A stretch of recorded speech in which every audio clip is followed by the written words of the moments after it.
मुर्दाबाद मुर्दाबाद जीतन राम मांझी मुर्दाबाद मुर्दाबाद मुर्दाबाद मुसहर माझी मुर्दाबाद मुर्दाबाद मुर्दाबाद ब्राह्मण एकता जिंदाबाद जिंदाबाद जिंदाबाद मुसहर माझी मुर्दाबाद मुर्दाबाद मुर्दाबाद ब्राह्मण एकता जिंदाबाद जिंदाबाद जिंदाबाद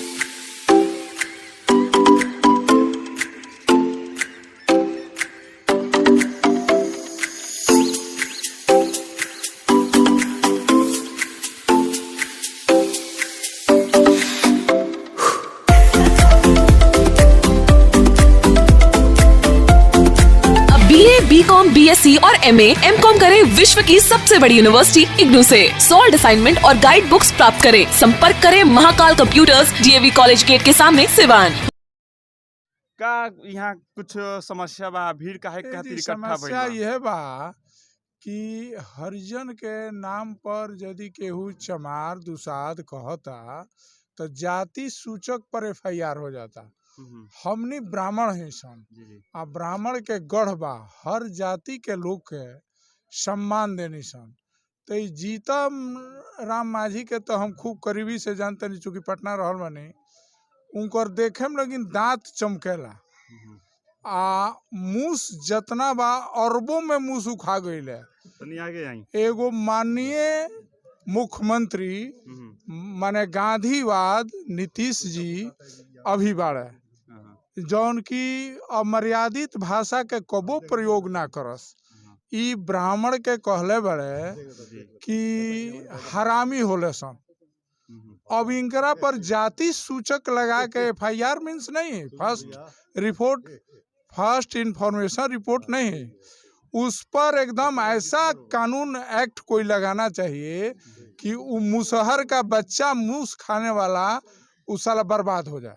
अच्छा, जहाँ तक हम जानतनी कि सत्यनारायण भगवान के पूजा के लेके और ब्राह्मण कुल के लेके कुछ टिप्पणी कइल गइल बा, लेकिन ई जौन हरामी वाला बात निकल के सामने आवा तो हम आज पहला बार सुनतनी। हाँ हाँ, ये में कितना सच्चाई बा?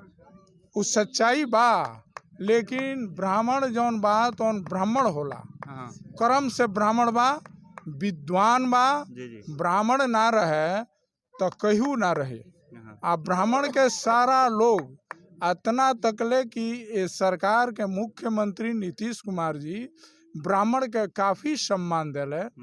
आ ई जौन बा मुसहर जाति के कितना गंदा आदमी बा कि हरामी कहले बा। अच्छा, हरामी ई विरोध प्रदर्शन काहे खातिर? का मांग बावे, का डिमांड बावे? डिमांड यह बा कि जाति सूचक पर एफआईआर हो जाता। हाँ राम के आ केहू के दुसाद पासवान कहला पर ई कानून अब कैसन बनी कि उ ब्राह्मण के हरामी कहले बा तो ओकर का होखे के चाही। अच्छा, हाँ, देखिए ना होई तो किन्हू नेता आई हैं ए जी तो उनकर बहिष्कार होई। आ बहिष्कार ना आंदोलन होई भारत वर्ष में, विश्व के तना कम आ बिहार के ना, भारत वर्ष के ब्राह्मण बहिष्कार करिए, राजनीति से दूर हो जाइए।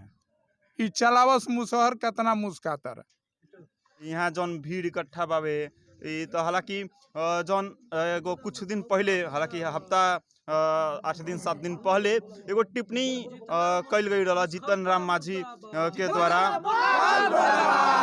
जीतन राम मांझी के द्वारा एगो टिप्पणी कइल गई रहा ब्राह्मण कुल के लेके। ए पर का कहे के चाहे रहुआ? एक मिनट, हम जितेंद्र तिवारी जी जी ई कहे के चाहतनी कि जीतन मांझी संजोग बस मुख्यमंत्री भइले, इनकरा के नीतीश जी मुख्यमंत्री बना दिले, ना तो इनकरा आता पता कहीं कुछ ना रहे। इनकरा ब्राह्मण और ब्राह्मणवाद का बारे में जरा भी ज्ञान नहीं है।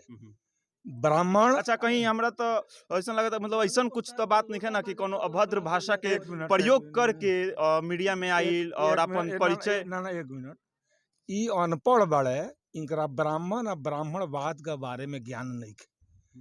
ब्राह्मण वसुधैव कुटुंबकम के रक्षक है। सर्वे भद्राणि पश्यन्ति माँ कश्चित दुख भाग भवेत। सारा विश्व के वसुधा के उ अपन मानेला, उ केहू के तुरेला ना। उदाहरण खातिर ये ब्राह्मण के गाड़ी निखन दिले, ब्राह्मण हरामी यही निखन कहले। इस संपूर्ण भारत वर्ष के हिंदू समाज के गाड़ी दिले बड़े, जरा साथ क्षत्रिय बा, ब्रह्मर्षि बा, सुनी जीतन माझी अगर ये टीवी देखस राउर मैच बॉक्स के रउआ के बहुत धन्यवाद। तब बताएं उनकरा के कि कम्युनिस्ट का राज्य में भी समानता ना भइल।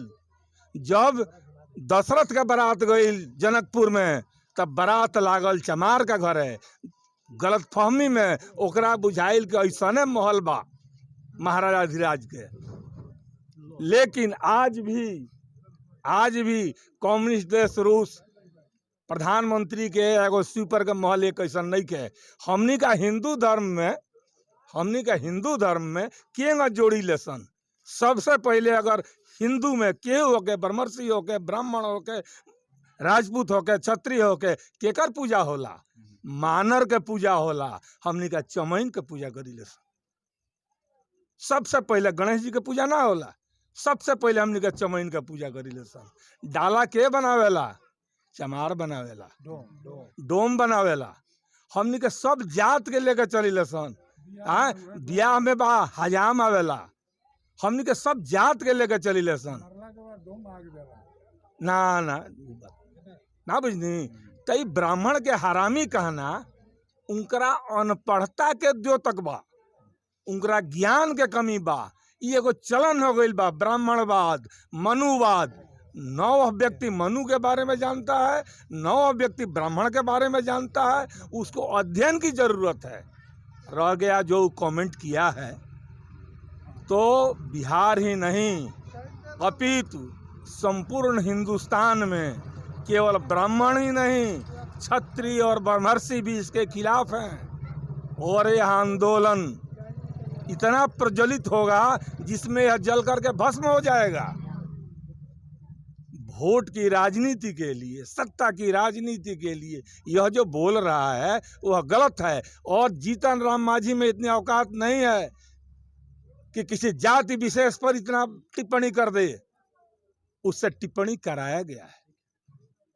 थर्मामीटर लगा करके बुखार नापा जाता है, उसी तरह एक दल जो अपने को ब्राह्मणवादी कहता है उसके द्वारा बुलाया गया है। उसका कोई शीर्ष नेतृत्व आज तक अभी तक कोई भी टिप्पणी नहीं किया है, न इसको तलब किया है, न इसको बुलाया है। हाँ, ब्राह्मण समाज के लिए जो झा जी बोले उसको निलंबित कर दिया, बर्खास्तगी कर दिया, लेकिन माझी को नहीं छोड़ा। वोट बैंक की राजनीति है। वोट हमारा है, फॉरवर्ड का वोट चाहिए। अब माझी को गले लगाइएगा, वह चूहा खाए या सुअर खाए, इससे हमको क्या मतलब है? कान पान पर क्या कमेंट है? जिसका जो रुचि है सो खाए। कौन ब्राह्मण उसके यहाँ जाता है अपने आप? अगर हम शराब नहीं पीते हैं, आप शराब पीते हैं, कहिए कि उसी गिलास में हम पानी पिए तो पियेंगे, तो आपको हम छोट मान रहे हैं? अब हम छोट नहीं मान रहे हैं। जो टिप्पणी भइल बा जीतन राम मांझी के द्वारा पर का डिमांड बा सरकार से, चाहे या देश के कानून से? सरकार से एकमात्र यही डिमांड है कि जिसके कंधे पर चढ़कर वह बंदूक चला रहा है उसको तात्कालिक प्रभाव से पार्टी से निलंबित करे, उसका मंत्री पद वापस ले और सार्वजनिक रूप से आकर यह माफी मांगे समाज में। और कोई डिमांड नहीं है। कल लगता कि सीताराम मांझी मुर्दाबाद। इतना आक्रोश, इतना नाराजगी जौन टिप्पणी कल गई रहे जीतन राम मांझी के द्वारा कि में सत्यनारायण भगवान के जौन हमनी की है पूजा भी होला, जौन की रउआ लोग के द्वारा कराइल जाला, लोग अपना अपना यहाँ करावेला ब्राह्मण लोग के बोला के, ऊपर कुछ अभद्र टिप्पणी कल गई बा, ऊपर का कहे के चाहता नहीं लोग? इसके संबंध में हमको यही कहना है कि किसी को अपने यहाँ श्रेष्ठ मानकर आमंत्रित कीजिए और अपने यहाँ बुलाकर उसको अपमानित कीजिए, ये कहाँ का संविधान है? दूसरी बात है कि ऐसे असंस्कारित लोगों को लेकर यदि नीतीश सरकार चलेगी तो नीतीश सरकार का पतन अति आवश्यक है और अति शीघ्र होगा, इसमें दो मत नहीं है। इसलिए कि असंस्कारित लोगों का भंडार हो गया है नीतीश सरकार के यहाँ। ऐसे असंस्कारित लोगों का साथ सारा समाज नहीं देगा, कुछ लोग दे सकते हैं, लेकिन ऐसे उच्च वर्ग के लोगों का जो अपमान यदि किया जाएगा तो सब लोग साथ छोड़ देंगे। क्रमशः मतलब हमको लगता है कि छोटे लोग भी साथ छोड़ देंगे। भाई जी ने जो बताया है कि ब्राह्मण समाज का की विशेषता, तो उसमें कहना ये है कि ब्राह्मण समाज शुरू से आज तक कौन किस वर्ग को छोड़कर चला है। हरिजन वर्ग को मैंने ऐसे शुभ कर्म में अपने साथ रखा है जिसका कोई जवाब नहीं है। मांगलिक कार्य जो होता है सबके यहाँ हिंदू समाज में सबको आदर दिया जाता है और सबको प्राथमिकता दी जाती है। ब्राह्मणों से पहले हरिजन यानी चमार और डोम को पूजा जाता है।